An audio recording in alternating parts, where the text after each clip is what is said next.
The Northwest Indian War ranks as one of the most forgotten conflicts in American history.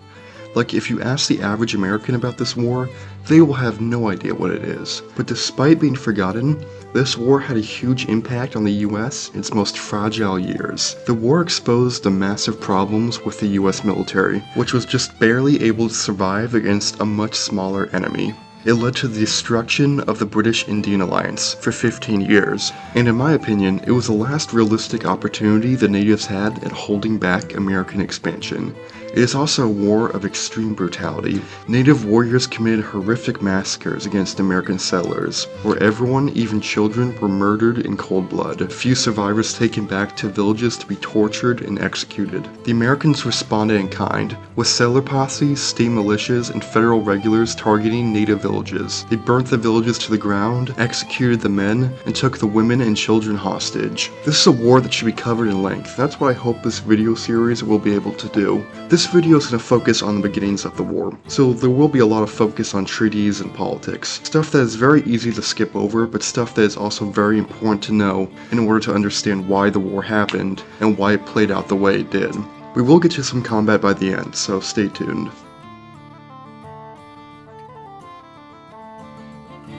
So, in 1783, the American Revolution ended with the Treaty of Paris. Since the British took a major L during the war, they had to give several major concessions to the United States. Arguably the most important was the cession of the British Indian Reserve. This reserve comprised of land spanning from the Great Lakes to the Gulf of Mexico, and the Mississippi River to the Appalachian Mountains. The British had taken this land from the French during the French and Indian War, and now it was the Americans' turn to take it from the British. This massive amount of land would serve as a life raft for the US, who was drowning in debt. During the Revolution, the US took out a lot of loans, and by 1783 they had accumulated an eye-watering debt of $43 million, or $1.2 billion today. They hoped to make a dent in this debt by selling western land to speculators, who would in turn sell it to settlers, making the US a lot of money and establishing states which would hopefully become profitable in the future. The sale of this land would also help the US by extinguishing the Americans' mountain of land bounties. During the Revolution, the US had very little money to pay soldiers with, so Congress decided to give soldiers land out west in exchange for their service. These land grants were pretty sizable, with the average enlisted man getting 100 acres of land, which is around 75 football fields or 91 McDonald's worth of land.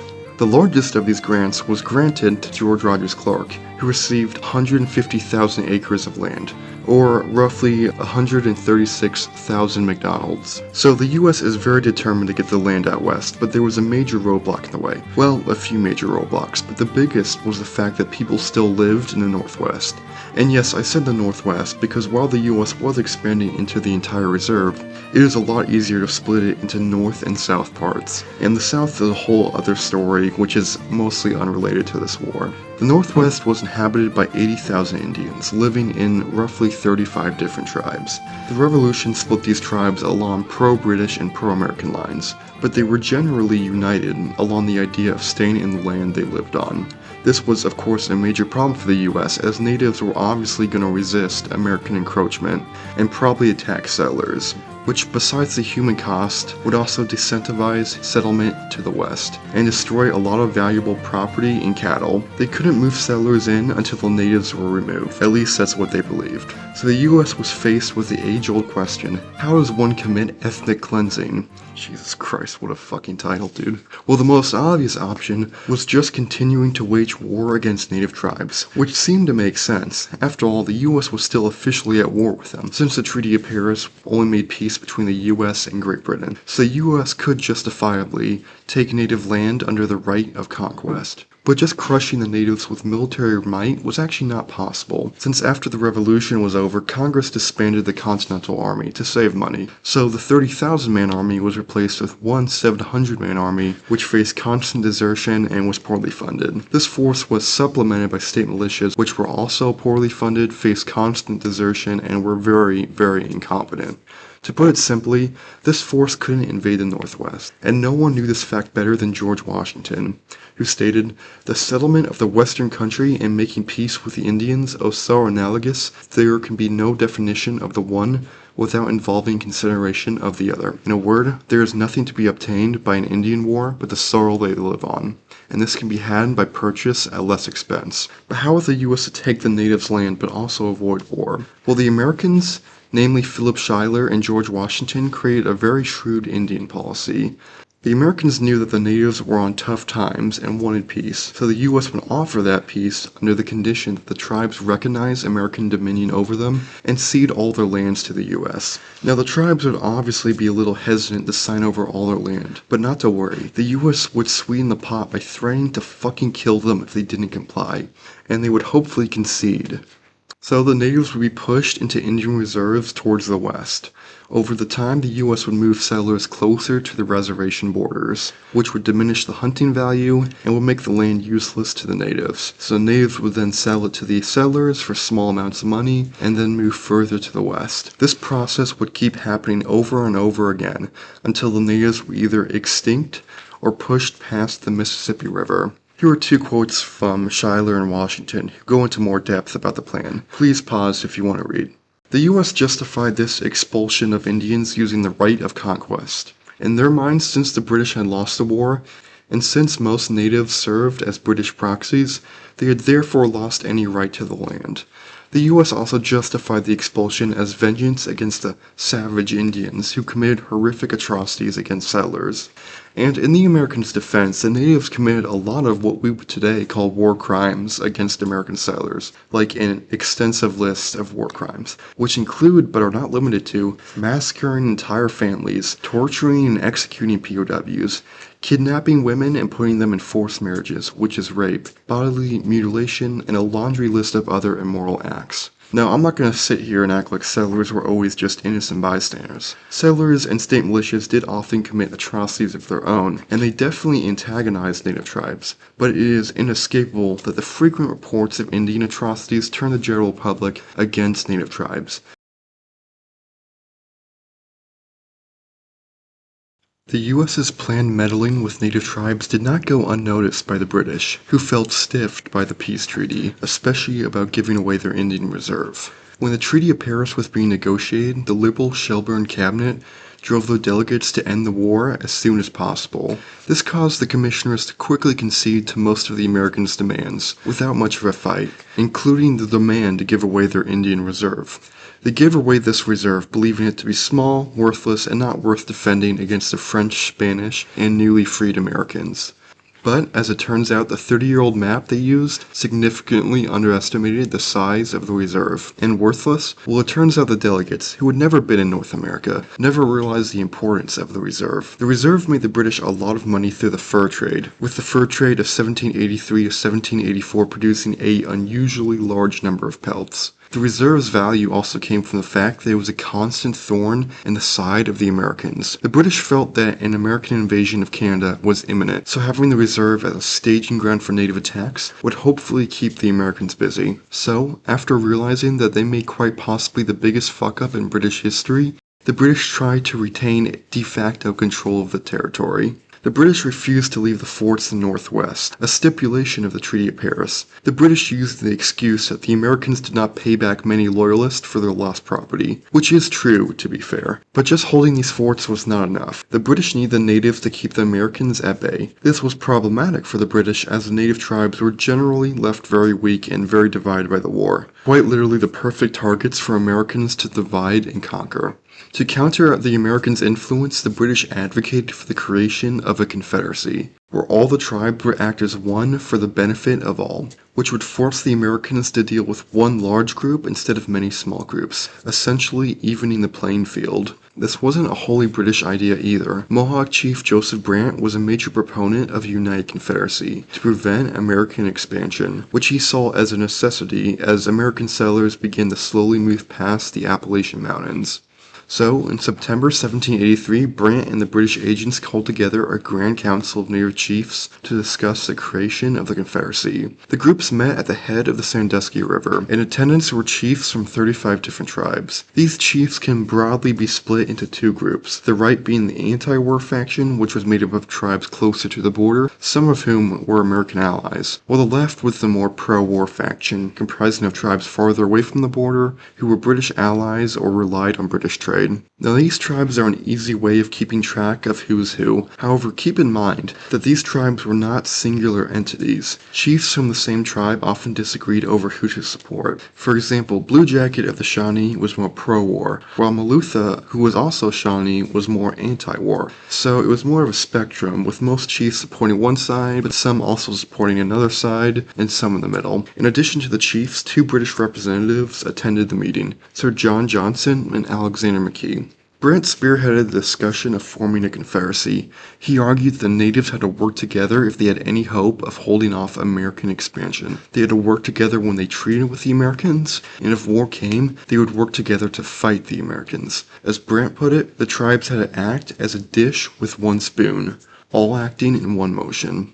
This idea of united confederacy proved divisive among the chiefs in attendance. Many tribes did not want to ally with their longtime rivals, rivalries which were exacerbated by the Revolution, as each tribe had to take a pro-British or pro-American side. This distrust between the tribes was amplified by a perceived imbalance over who would suffer the most if war did break out. Pro-war tribes like the Miami and Wyandotte were happy to argue in favor of war when they were far away from the border and not dependent on American trade. However, tribes closer to the border would suffer the most in any future war. They would be the front lines. Brant tried in vain to get the tribes to unite, however they were simply too divided. Luckily for Brant, he had the British behind them and their support would prove essential. During the Revolution, many British-aligned tribes were kept in a constant state of war, which made it difficult for them to grow their own crops. To make up for this, they relied on the British government to give them food and supplies. And while native economies had been disrupted by European goods in the past, the Revolution sent it into overdrive, with entire tribes becoming completely dependent on the British for basic necessities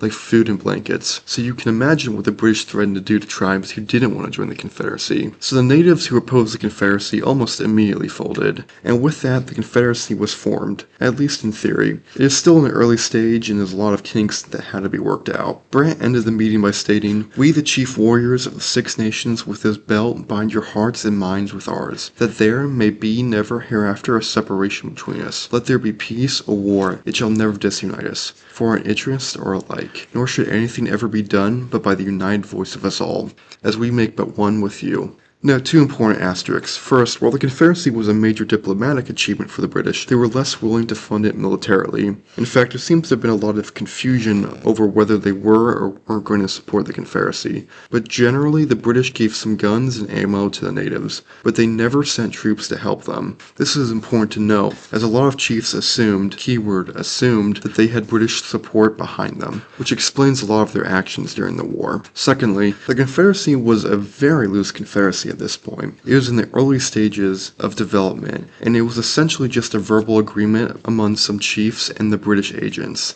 It hadn't gained enough approval to stop every chief from meeting with the Americans. This is important to note, as in the next three treaties, the tribes will act almost completely independent of the Confederacy. While the British and the Indians were making their confederacy, the U.S. sent repeated requests to native tribes to meet for peace. The first of these tribes to respond was the Iroquois Confederacy, which was natural, as they were in a rough state. To put it simply, the Iroquois raided the Americans and then got glassed, so they were very eager to make peace. The Iroquois agreed to meet with the Americans to make peace and to discuss the border disputes. The native representatives were primarily from the Iroquois Confederacy. They were led by Chief Cornplanter of the Seneca and Chief Aaron Hill of the Mohawks. Chief Joseph Brant was also there as a witness. When the native party reached Fort Stanwix in early September, they were disappointed to see no Federals waiting for them. Instead, they were met by traders and New York commissioners. The traders were just there to sell beer to the natives, while the New York commissioners were sent in secret, with the purpose of going over the federal government's head and making their own treaty with the natives. Needless to say, they spent the next few weeks annoying the hell out of the natives, but the party stood firm and refused to treat with them.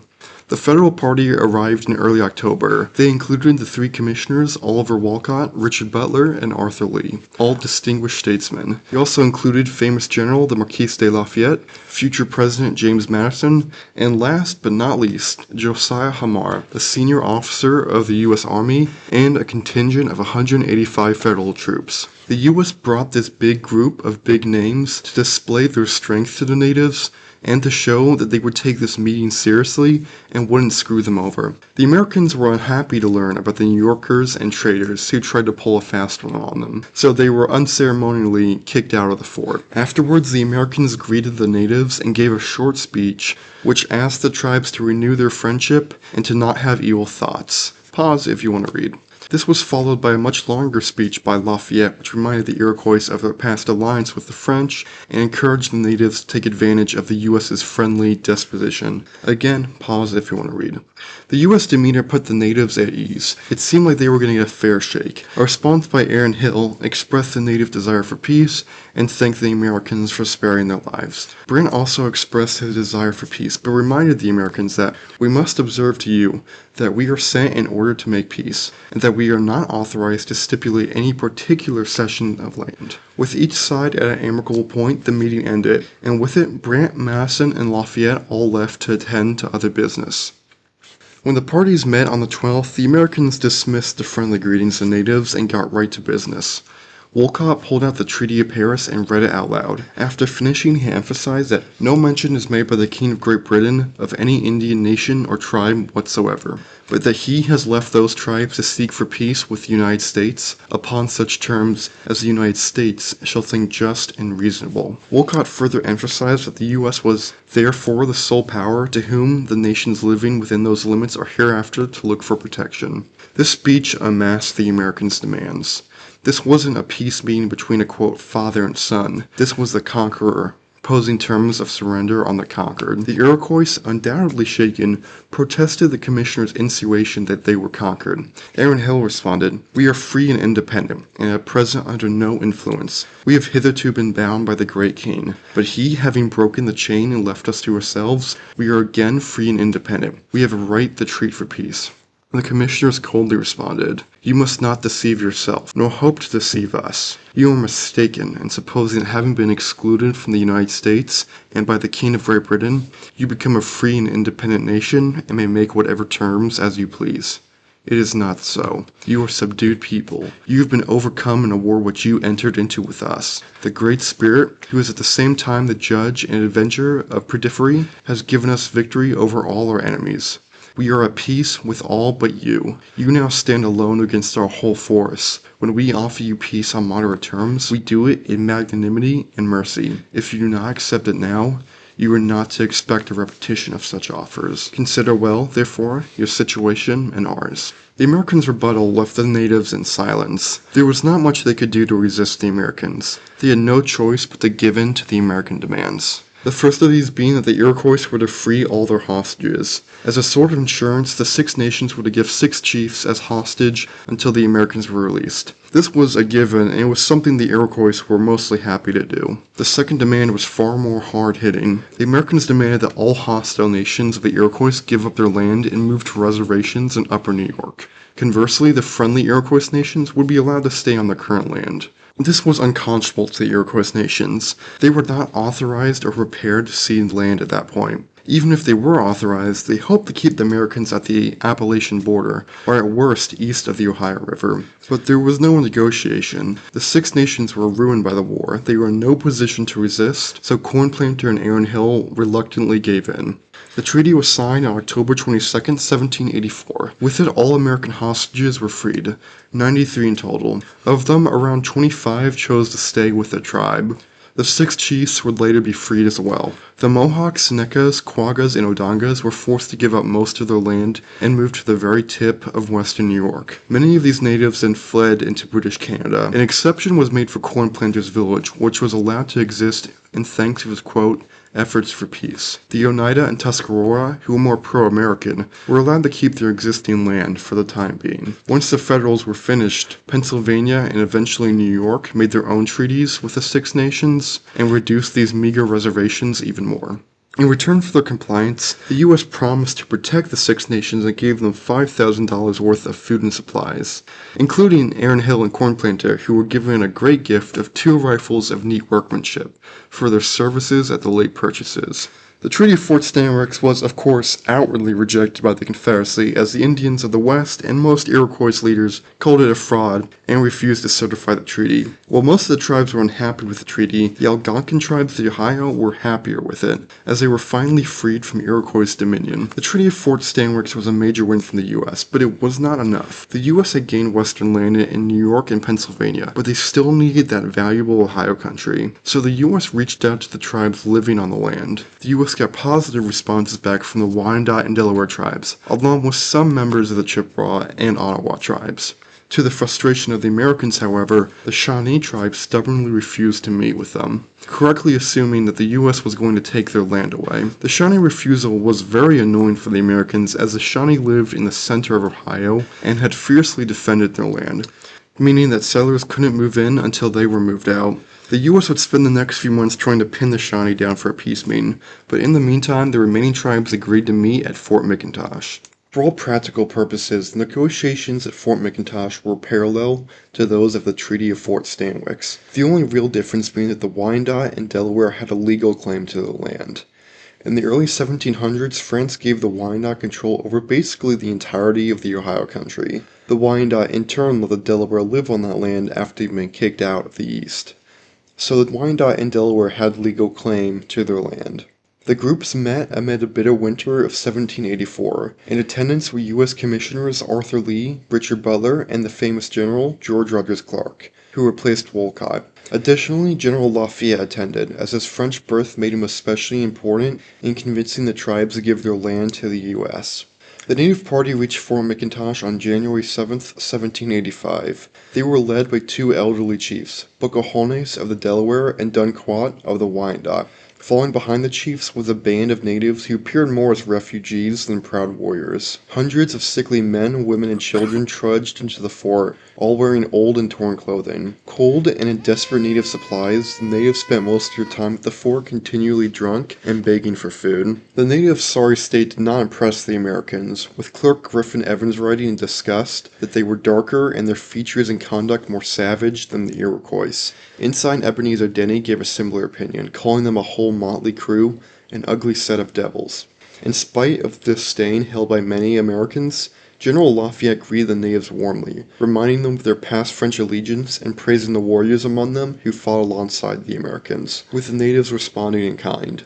With George Rogers Clark getting an especially nice welcome as Pocahontas shook Clark's hand and proclaimed, "I thank the Great Spirit for having this day brought together 2 such great warriors as Pocahontas and General Clark." The meeting officially began on January 8, 1785. From the outset, the Americans were all business. Richard Butler gave the opening speech, during which he read out the Franco-American Treaty of 1778 and the Treaty of Paris. Once finished, Butler told the natives that the French and British had renounced forever their claims of land ownership in America, and therefore their grant claims were null and void. The native chiefs, of course, disagreed vehemently with this idea. As one Delaware chief put it, "I think as the old men in former times did. They were old, I am young. Nevertheless, I think that the grant was good, and that the country is mine. And as our children grow up, we will tell them that the country is ours." This was followed by a Wyandot chief who said, "Attend to what my nephew has said to you. Believe him, for he has spoken the truth. I set him down in this land. The rest belongs to the Wyandots." The Wyandots in Delaware then spent the next few hours painstakingly going over every single claim and title they had to prove their ownership. The commissioners were annoyed by this and retorted, "You have been particular in describing to us the claim and title of each particular tribe. The details of these claims and titles may appear to be of consequence among yourself, but to us and to the business of the council file to which we have called you, they have no relation, because we claim this country by conquest, and are to give, not to receive. It is of this it behooves you to have a clear and distinct comprehension." With the native pleas falling on deaf ears, the U.S. gave their demands. The first demand being that all American hostages were to be freed, with 3 chiefs to be given as hostage until then. Next, the Americans demanded that all Delaware, Wyandot, Ottawa, and Chippewa Indians living in the Ohio country were to be removed to a reservation in northern Ohio. In exchange for this service, the U.S. promised that they would protect the tribe from illegal encroachment, along with giving the tribe $2,000 worth of goods. Already left in a fragile position by the war, the chiefs had no other choice but to agree to their demands, although there was a great deal of resentment among the chiefs. The treaty was signed on January 21st, 1785. In the following months, 15 American prisoners were released, along with the 3 native hostages. The actual removal of Indians was very slow, as similarly to the Treaty of Fort Stanwix, the chiefs present at Fort McIntosh were not authorized to give their land away, so most of the chiefs ignored the treaty, and in the end most wouldn't be removed until after the Treaty of Greenville. Still, the Treaty of Fort McIntosh was another major win, and an unexpected one, as Washington wrote that he did not expect such a large cession of territory. These people have given, I think, all that the United States could reasonably require from them. Despite this success, Washington knew that the biggest challenge was still ahead. The Iroquois, Delaware, and Wyandots were the lightweights of the Indians at the moment. If they truly wanted to take control of the Northwest, they needed to treat with the Shawnee, a very proud nation who had stubbornly held onto every inch of their land. Securing a treaty with them would secure the Northwest. As Butler put it, "We have determined it shall be the last we need." However, the Shawnee weren't going to make it easy for the Americans. When an emissary sent by Butler approached the Shawnee with an offer for peace, the Shawnee responded, "This is not the way to make a good or lasting peace. Take our chiefs prisoner and come with soldiers at your backs. You are drawing so close to us that we can almost hear the noise of your axes felling our trees and settling our country, and warn that if sailors cross the Ohio, we shall take up a rod and whip them back to your side." The emissaries were then sent away. It was clear that the Shawnee weren't biting. Butler had to find a way to get the Shawnee to meet with the Americans, so he looked for a weak chain in the tribe. Luckily for Butler, he had just learned that one major Shawnee village, Macachak, had recently suffered from a poor harvest. And since it was the middle of winter, Butler surmised that the village could be persuaded to meet by a promise of food and supplies. So Butler picked out his most persuasive messenger, a Delaware chief named Winandund, to ask for peace on the Americans' behalf. In exchange, the U.S. would provide flour, tobacco, and strong drink. And it worked. The village of Macachak agreed to meet with the Americans at Fort Finney to discuss peace. The groups met in January 1786. The U.S. commissioners were Butler, Samuel Parson, and General Clark. Commissioners were also accompanied by several Delaware and Wyandot chiefs who were to act as peace moderators. The Shawnee party was led by elderly Chief Malutha, Chief Tamehawk, and Chief Collar. Their party also included 3 notable Shawnee, Chief Bluejacket, Chief Chickasaw, and his 18-year-old brother, Tecumseh. The meeting officially began on the 28th. Chief Tamehawk gave the opening address where he hoped that the Americans would be strong, pity their women and children, and go on with the good work of peace, and suffer no evil report to prevent us carrying it into effect. Afterward, Tamehawk gave the commissioners a wampum of peace. Despite Tamehawk's nice opening, the Americans were all business. They gave their demands. First, they demanded the release of all prisoners held by the Shawnee, with 3 Shawnee chiefs to be given as hostage. Secondly, they demanded the Shawnee recognize U.S. dominion over the Northwest. And thirdly, they demanded the Shawnee remove themselves to a reservation in northern Ohio, near the Wyandot and Delaware. Unsurprisingly, the Shawnee were very unhappy about this deal. Chief Collar, a war chief, got up and made a, quote, boisterous and threatening speech, where he lambasted the land cession, saying, "You are giving us little more than ponds with not enough land to live and raise corn on." Clark, angered by this display, took his cane and shoved the wampum onto the ground, and stamped his foot on it, a grave insult which shocked the Shawnee. Clark then ordered them out of the room, which they complied with. The Shawnee chiefs debated over what to do next. Collar and Tamehawk favored war. They were afraid that if they gave in to American concessions now, they would be too weak to stop future American expansion. On the other side, Malutha and the Delaware and Wyandot chiefs favored peace. They were afraid that if they didn't concede, the Americans would destroy the tribe. After some debate, the chiefs agreed to try and negotiate a better deal with the Americans. The next day, after each side got settled, Tamehawk got up and responded to the American terms. First, he denounced the idea of the Shawnee giving chiefs as hostages, saying, "When we say a thing, we stand by it. It is not the custom of the Shawnee to give hostages." He continued on to the land cessions. "And as to the land, God gave us this country. We do not understand measuring out the land. It is all ours. You say you have goods for our women and children. You may keep your goods, and give them to other nations. We will have none of them." Tamehawk then handed Butler a black wampum string, a symbol of hostility. Butler angrily retorted, "You are unwise and ungrateful. We have told you about the terms on which you shall have it. These terms we will not alter. They are liberal. They are just. The destruction of your women and children or their future happiness depends on your present choice. Peace or war is in your power. Make your choice like men and judge for yourselves." Irate, Butler threw the wampum onto the table and stormed out of the room, followed by Clark and Parson. Left alone, the chiefs had some time to discuss what to do next. Collar and Tamehawk both saw war as inevitable and told the others, but Malutha argued that giving in was the best option. The Shawnee had spent the past few decades at war with the Americans, and in that time they lost hundreds of warriors, dozens of important chiefs, and several of their largest villages. Malutha was hesitant to trust the Americans, but he saw peace as the only realistic way forward. The Delaware and Wyandotte chiefs agreed with Malutha, and after hours of arguing, the peace faction won the day. The groups met later that afternoon. Tamehawk agreed to the American demands through a humiliating apology. "Brethren, you have everything in your power. You are great, and we see that you own all the country. We therefore hope, as you have everything in your power, that you take pity on our women and children. We agree to all you have promised, and hope in future we shall both enjoy peace and be secure." The treaty was signed on February 1st, 1786. In the ending ceremony, Butler presented the Shawnee with a road belt stating, "We desire you to hold it fast by one end, and we will hold the other." Afterward, he declared Malutha a friend of the United States and gave him a flag and a copy of the treaty, a gesture which did not make Malutha popular among the other Shawnee. Before leaving, Butler conversed with several chiefs, including Blue Jacket. Impressed by his English, Butler asked where he had learned to speak it. Blue Jacket responded that he had learned it from a good white teacher, whom he now despised. Blue Jacket's anger was shared by most of the Shawnee. The Shawnee and the Northwest Confederacy completely denounced the treaty as illegitimate.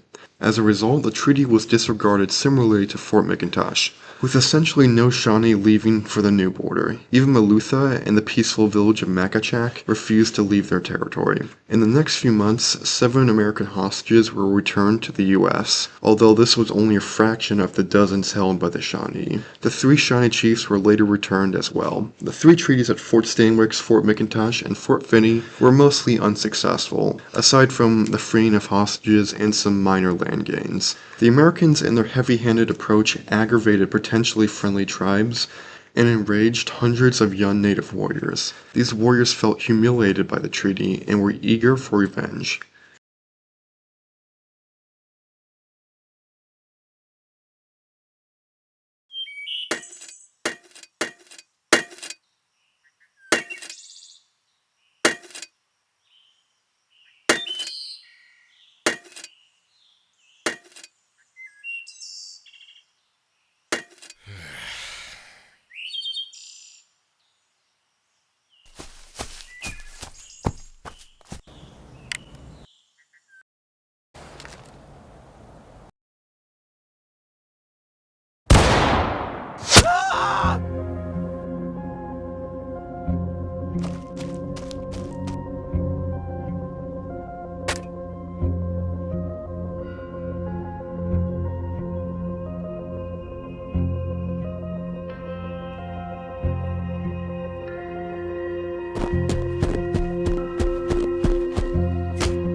With Captain Lincoln's death, Bathsheba Lincoln and her 5 children had to flee deeper into Kentucky to escape the horrors unleashed by Indian raiders.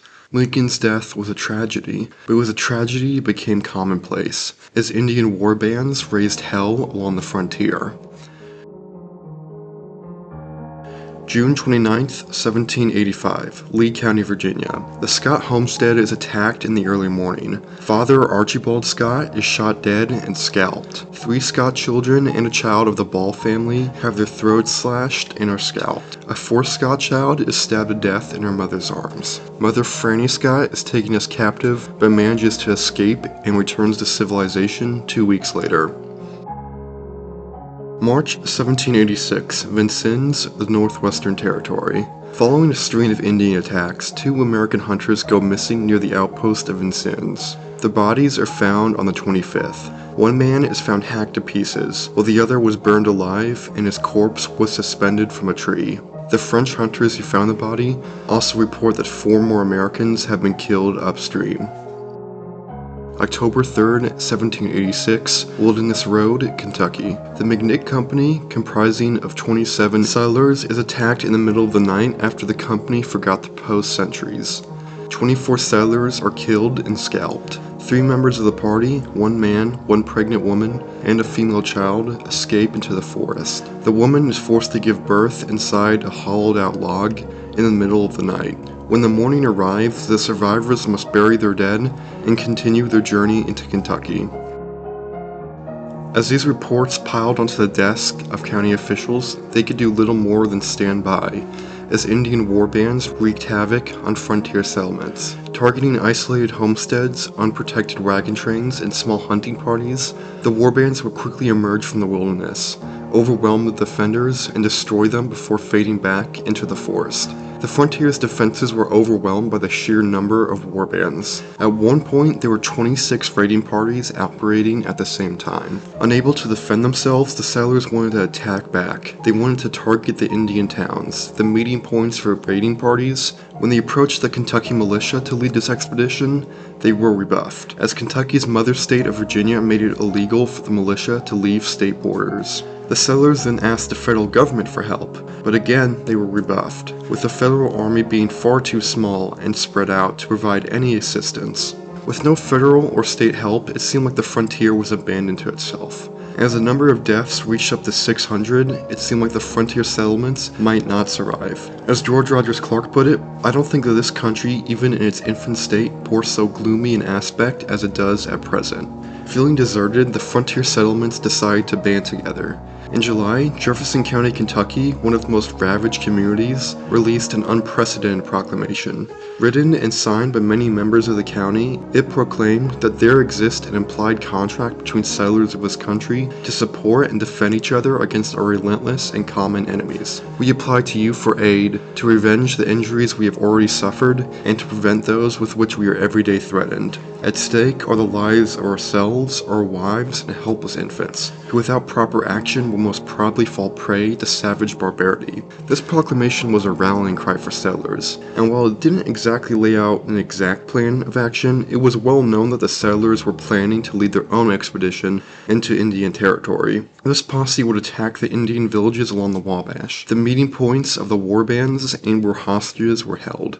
This proclamation scared Virginia, first because a massive posse of vengeful men were not going to distinguish between friendly and hostile natives, and secondly because having a massive posse of angry armed men in your territory is a very bad idea. The proclamation's importance was amplified after news of another massacre reached Richmond, that of the Moore family.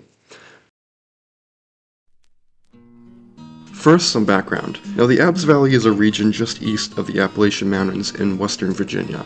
The land was considered valuable hunting ground to the Shawnee and Cherokee tribes, who fought over control of the land until the 1770s, when an influx of English settlers moved into the valley. In 1772, settler James Moore, his wife Martha, and their children James Jr., Jane, Mary, John, and Alexander moved into the Abbs Valley and built their own ranch. Over the next few years, the ranch grew in size and wealth. This was disrupted in 1776 when the Revolutionary War broke out, and James had to leave home to fight in the Virginia militia, during which he gained distinction in several battles and was promoted to the rank of captain.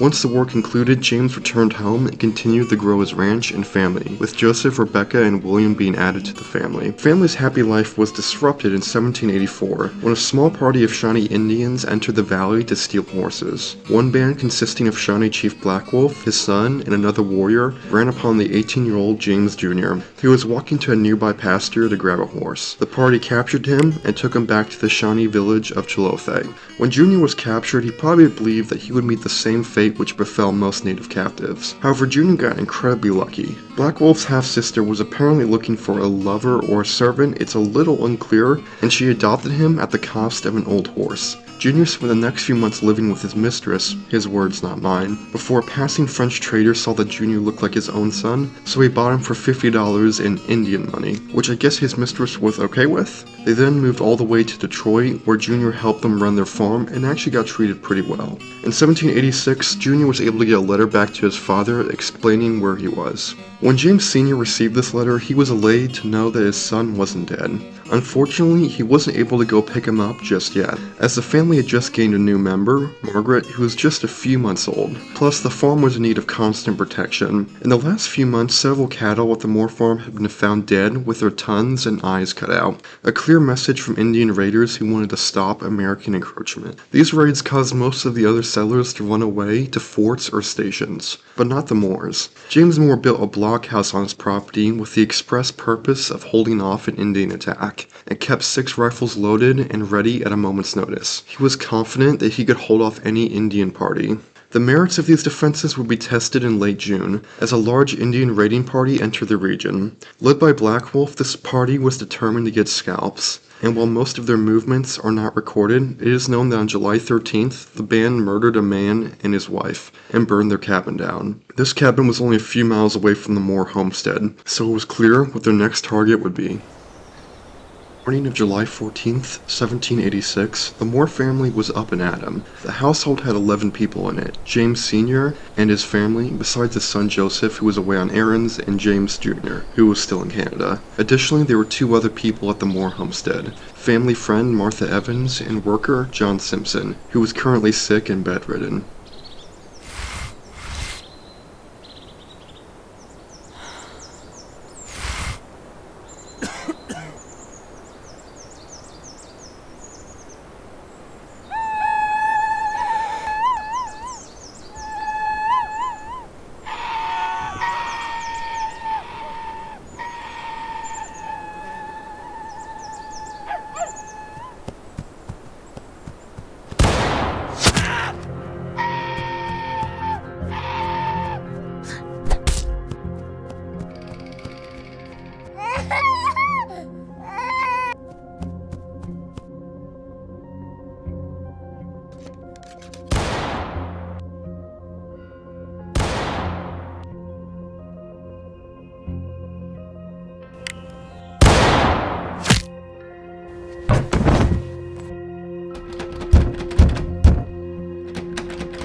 As the Indians began to cut the door down, it was clear that there was no escape.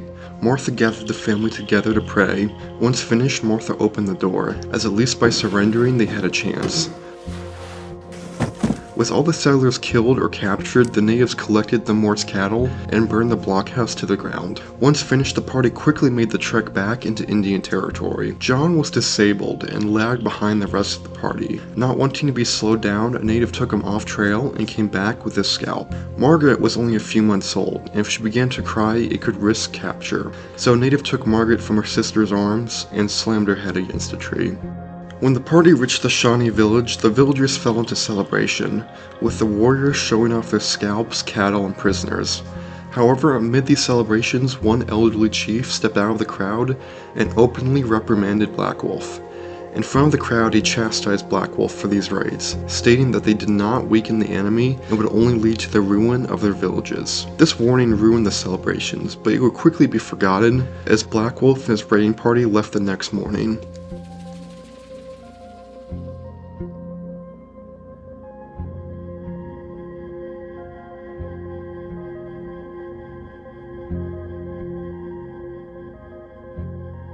July 21st, 1786, Walter Crockett to Governor Patrick Henry. I am sorry to inform your excellency that on the 14th instance, a party of Indians, supposed to be 40 or 50 in number, came to the house of Captain James Moore on Bluestone and killed himself and his whole family, 11 in number, and carried off his whole stock. The Moore family massacre shocked Virginia Governor Patrick Henry, but not for its brutality. It was shocking for how deep inside Virginia it was.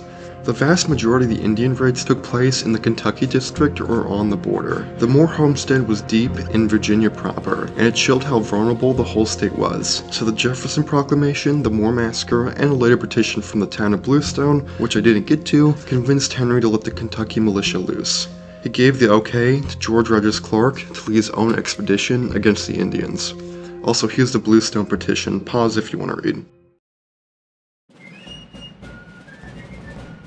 With the approval from Virginia, the Kentucky militia met at Harrodsburg to begin preparing their expedition. At its head would be Brigadier General George Rogers Clark, who was the de facto head of the militia. Clark had spent the last decade fighting the British and their Indian allies. He was experienced, bold, and most importantly, he was feared by native tribes. Clark focused his expedition on 3 targets, the first being Kekianga, the capital of the Miami tribe. The Miami were one of the fiercest opponents to American expansion, and had been behind many of the recent native raids. So by destroying the village, Clark hoped to stop the war bands. Aside from serving as a staging ground for raiders, Clark also surmised that Kekianga was a meeting point for British agents and native chiefs. So by destroying the town, Clark also hoped to disrupt British and Indian collusion. The second target was a large native warband near Vincennes. The isolated settlement of Vincennes had seen several Indian raids and counter-raids, which killed at least 20 people. In response, the residents of Vincennes wrote an urgent letter to Clark to ask for aid, which read in part, "This place that once trembled at your victorious arms, and these savages overawed by your superior power, is now entirely anarchical, and we shudder at the daily expectation of horrid murders and probably total depopulation of the Americans by imperious savages." And their fears were well founded. Recently, a group of 450 Indians were spotted a few miles away from the town, intent to exterminate all the Americans who might be in these lands. The French magistrate had just barely held the natives back by giving them tobacco and other goods, but the band could come back at any time and destroy the town.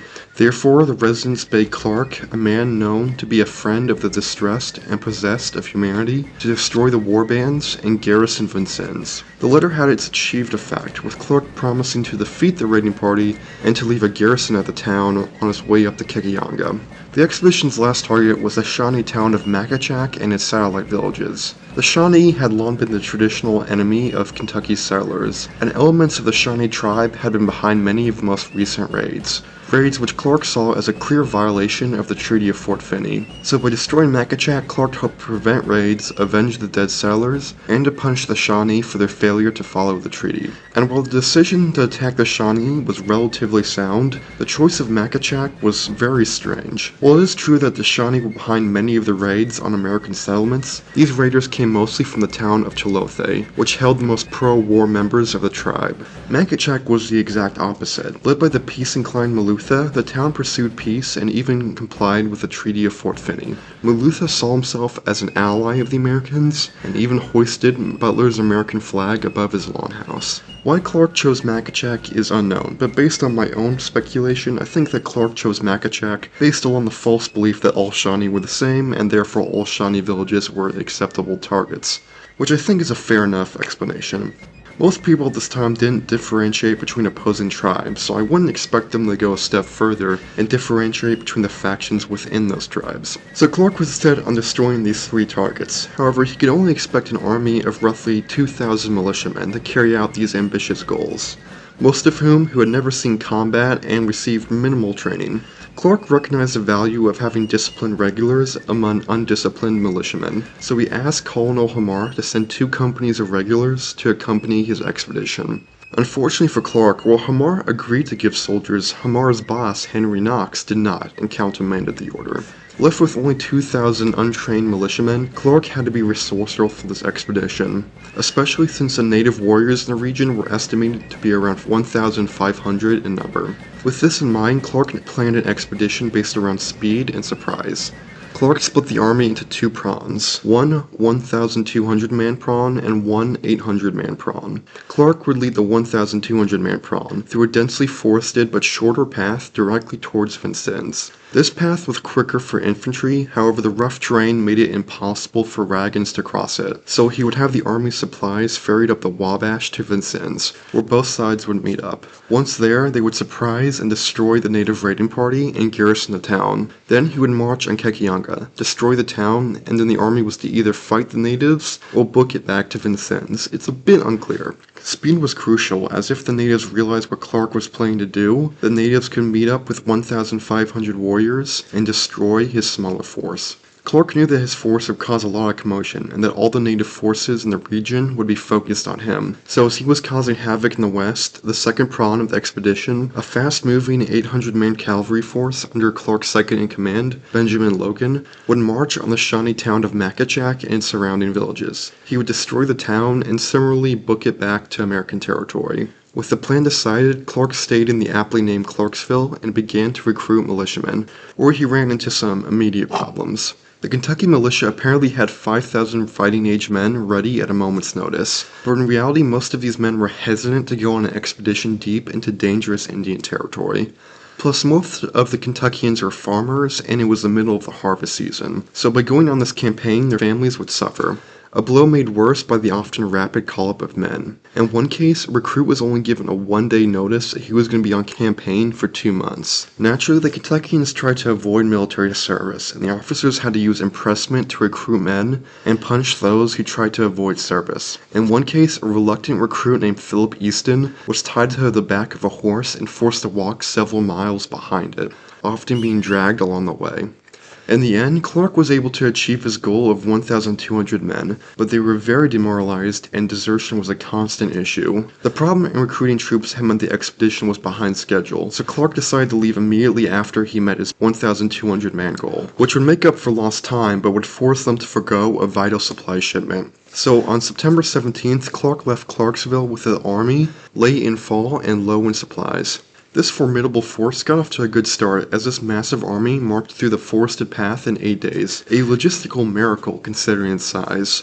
But once they reached Vincennes, the expedition began to fall apart. Clark's ambitious plan to ferry supplies down the river did not come to fruition. The river was unseasonably low, which meant it took the keelboats longer to reach Vincennes. They arrived 9 days behind schedule, and the excessive delay caused most of the food to spoil. So the army, which had already missed a vital supply shipment, was now given a small amount of food for the wait. A blow to morale that was not helped by the frequent rumors of Clark being drunk on duty. In spite of the expedition's impending failure, Clark still tried to finish the mission. The supposed massive native force near Vincennes seemingly dissipated during the time between the call for help and Clark's arrival. Still, Clark worried that Vincennes might be attacked after he left, so he wasted more time waiting for an army that never materialized. On October 4th, Clark decided it was safe to continue on with the expedition. He left a garrison at Vincennes and moved down the Big Vermilion. However, soon Clark's scouts reported that the natives at Kekianga were aware of their presence.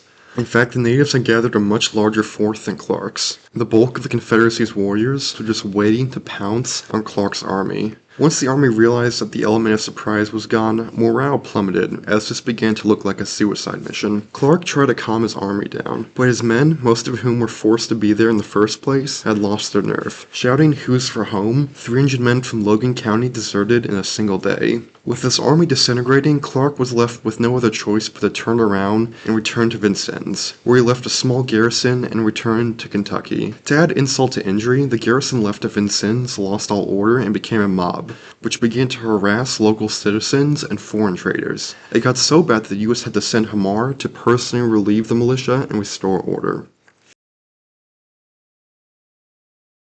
As Clark was busy ruining his career, Colonel Logan was building his army up. By October, he gathered a force of 790 mounted militiamen, just a tad short of his goal. And perhaps because of Logan's frontier connections, he was able to recruit an impressive lineup of senior officers, including Colonel Daniel Boone, who was a frontier legend who needs no introduction, Colonel Thomas Kennedy, who was a veteran and a proud Scotsman, Colonel Robert Patterson, who was a well-known pioneer and veteran, Colonel James Trotter, who was a well-respected Indian fighter, and last but not least, Major Simon Kennon, who was a veteran of several wars and had been kidnapped by the Shawnee as a child. The officers were under the command of Benjamin Logan, a frontiersman and veteran. With these able officers in charge, the men left Limestone October 1st, intent on destroying Makachak. Right after the army departed from Limestone, a rider reached the town with a letter forwarded by Richard Beller, which stated, "There is one town of the Shawnees, called Makachak, that has done all in their power to keep the Shawnees from going to war."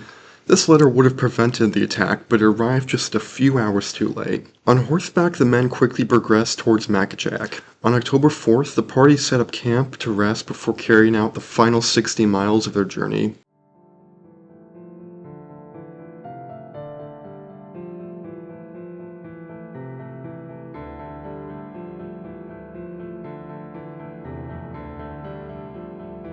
In the middle of the night, as the men were sleeping, a man stole an officer's horse and quickly rode out of camp. This man was a deserter, and his goal was to warn the Shawnee of the upcoming attack. Now, who this deserter was is unknown.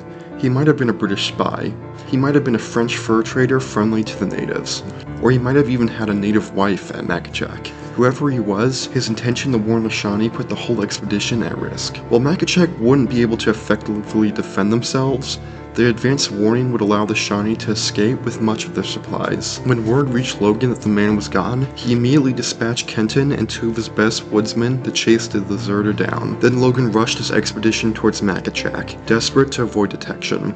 On the morning of October 6th, the unsuspecting village of Makachak lied completely undefended. A few days before, the village was teeming with 400 chiefs and warriors. However, when news of Clark's expedition reached the town, most of the warriors raced west to help defeat the Americans. Therefore, the village had very few defenders.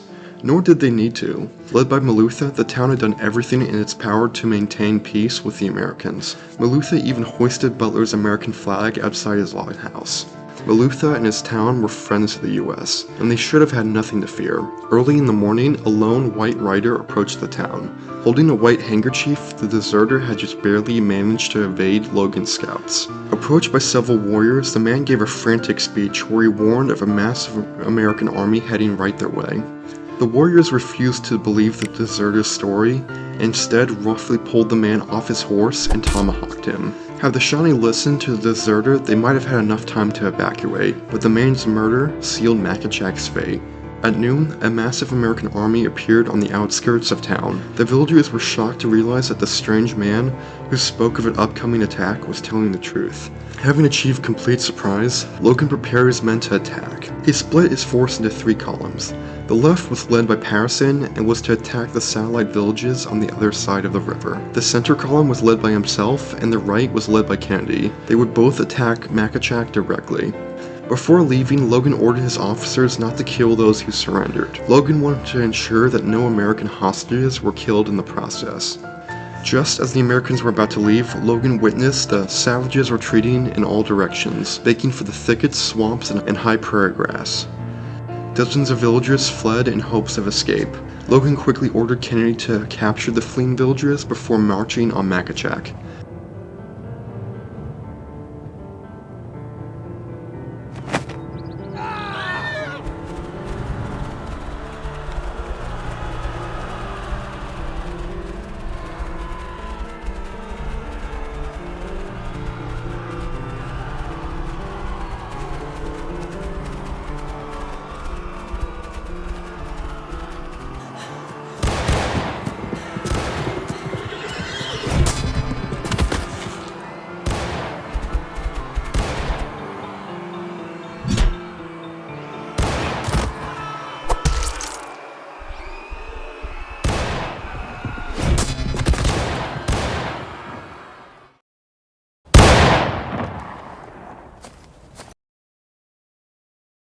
In a moment, the fighting was over. Kennedy's column captured several native women and an American hostage, who Kennedy had mistook for an Indian. She lost 3 of her fingers and suffered a cracked skull. Kennedy led the group back to Makachak at sword point, leaving behind the bodies of several warriors and 1 woman.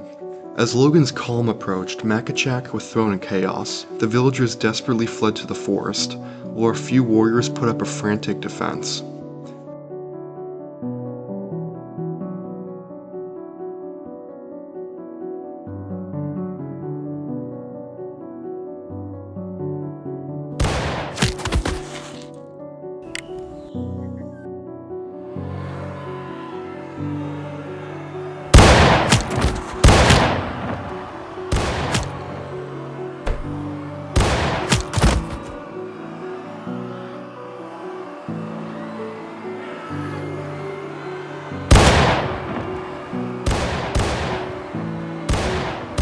few minutes, the native defenses completely collapsed. The quick fall of the town was actually disappointing to some Americans, like Private Lytle, a 16-year-old boy who had been eager to test himself in battle. With the fighting over, the Americans broke rank and began to loot the town, with soldiers eagerly looking for tomahawks, jewelry, and other trinkets which they could keep as trophies or resell.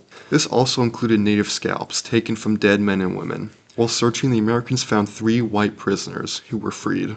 As the looting continued, around 20 native hostages were gathered in the middle of town, including the elderly Malutha. Bewildered by the assault, Malutha could do nothing else but shake the hands of the American soldiers and point to the flag waving above his head. Wearing a nice cocked hat, holding a peace pipe, and accompanied by his wife, the famous grenadier woman, the American soldiers couldn't help but gather around the elegant old chief, who happily passed around his peace pipe and a tobacco bag. Out of the crowd stepped Captain Hugh McRae. McRae had a long troubled history with native tribes. In 1777, McRae's 14-year-old stepson was killed and mutilated by Indians. The next day, McRae found the native who killed his son, and in his anger, he quite literally hacked the man into pieces and fed him to his dogs. His brutal actions did not ease his mental state, as McRae began to see the ghost of his son, which he spent hours talking to. McRae's wife died in 1778, at least partially due to the shock of her son's death. Their deaths led McRae to have a vitriolic hatred of all natives. McRae fought in the Revolution. At the Battle of Blue Licks, McRae ignored the warnings of Daniel Boone and charged his men right into a native ambush. In the ensuing fight, 60 militiamen were killed. Alongside McRae's career, he was demoted and sidelined for the rest of the war. This failure only increased McRae's hatred of native tribes. Despite his declining mental state and career stagnation, McRae was still liked by the average militiaman, so he was able to get command of men during the militia's first post-war expedition, the Logan Raid.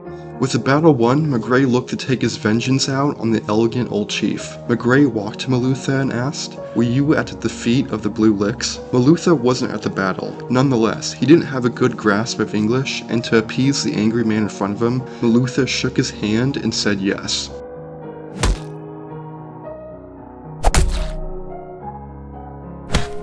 In an instant, McRae killed Malutha. In an instant, he was pommeled to the ground by his fellow soldiers and restrained. This incident was witnessed by Logan and Trotter. A furious Logan immediately relieved McRae of his command, while Trotter told his men to shoot down any soldier who killed unarmed natives. An irate McRae berated Trotter and yelled, "By God, I will chop him down or any other man who should attempt to hinder me from killing them at any time." McRae was then taken away, and while Trotter had ordered his men not to harm prisoners, the Americans still abused the captives. One was a Delaware warrior who had been present at the village to get married. The Americans tied him up, put him on a stool, and put a noose around his neck. He was forced to stand for hours, desperately trying not to hang himself.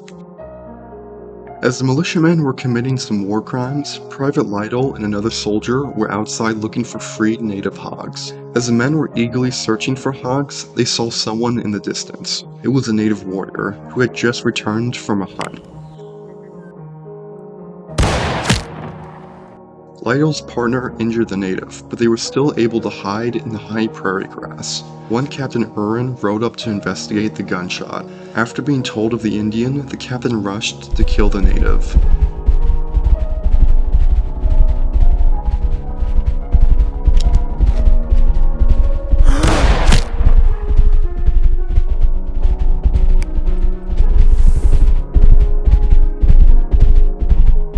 With the captain dead, several angry dismounted militiamen approached the prairie grass.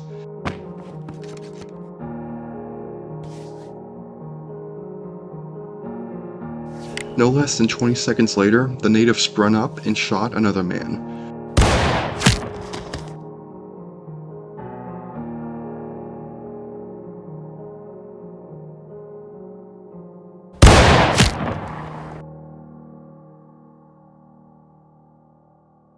The militiamen loaded several bullets into the Indian. To the fury of the Americans, this warrior, who killed 2 good men, was found to have the rifle of Captain Myuu, a man who was found dead months ago. Burning for revenge, the Americans took their anger out on the remaining native prisoners.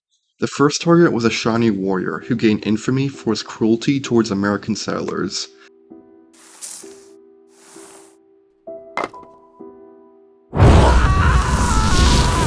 The next target was the unfortunate Delaware warrior, who was still almost about to hang himself.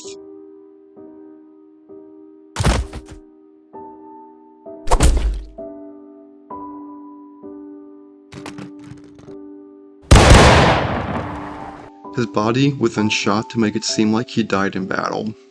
With the day at an end, Logan's raiders burned the village and rode back into Kentucky, having devastated the Shawnee.